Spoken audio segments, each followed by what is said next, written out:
पवित्र निर्मल व्याख्यान है जिसमें 5 तत्वों और जीव परमात्मा का वर्णन है। तुम सावधान होकर के सुनना।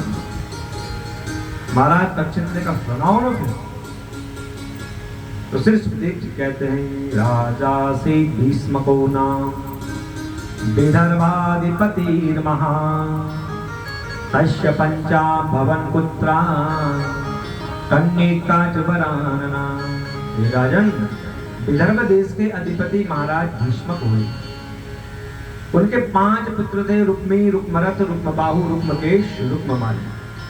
और इन 5 पुत्रों के साथ एक सुंदर कन्या थी जिसका नाम था रुक्मणी, जिसने अपने मन को रोक दिया है संसार से, जिसने अपने मन को रोक दिया है कुटुंबीजनों से, और जिसने अपने मन को रोक दिया है भगवान श्री कृष्ण के चरणों में ही, वह है रुक्मणी।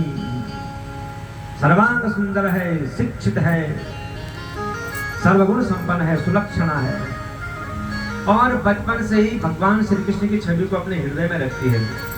महल में जो भी आता द्वारकाधीश के गुणानुवाद करता, तो संकल्प कर लिया बचपन में ही कि विवाह करूंगी तो द्वारिकाधीश के साथ, नहीं तो नहीं करूंगी। बड़ी हुई विवाह के योग्य होती है।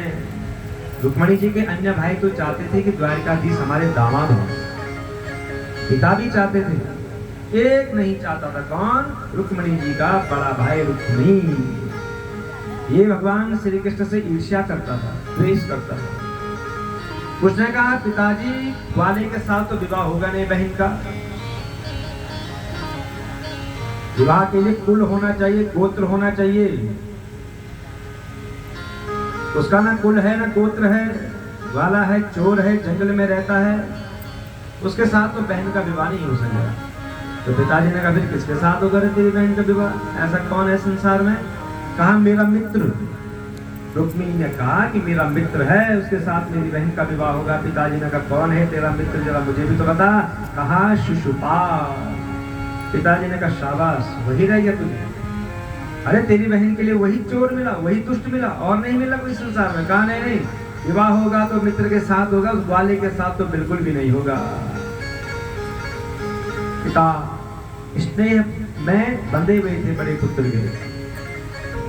मोह से तो कह दे कि ठीक है, जैसी तेरी इच्छा, मैं क्या बोलूं, तू बड़ा है, समझदार है।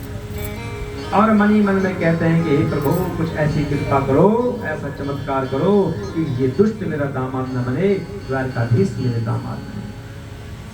तदवी प्यासिता पांगी पैधर्वी दुर्मना वृषं विचिन्त्यात्तं द्विजं कंचित् कृष्णाय प्रणोदुतं।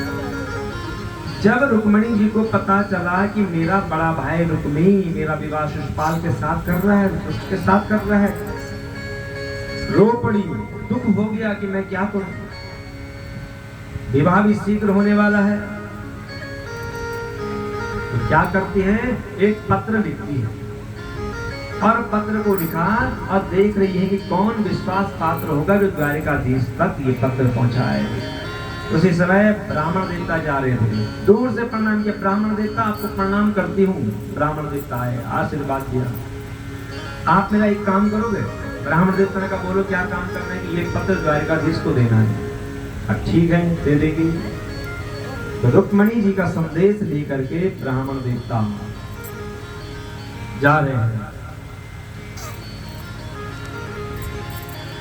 ब्राह्मण देवता ने संदेश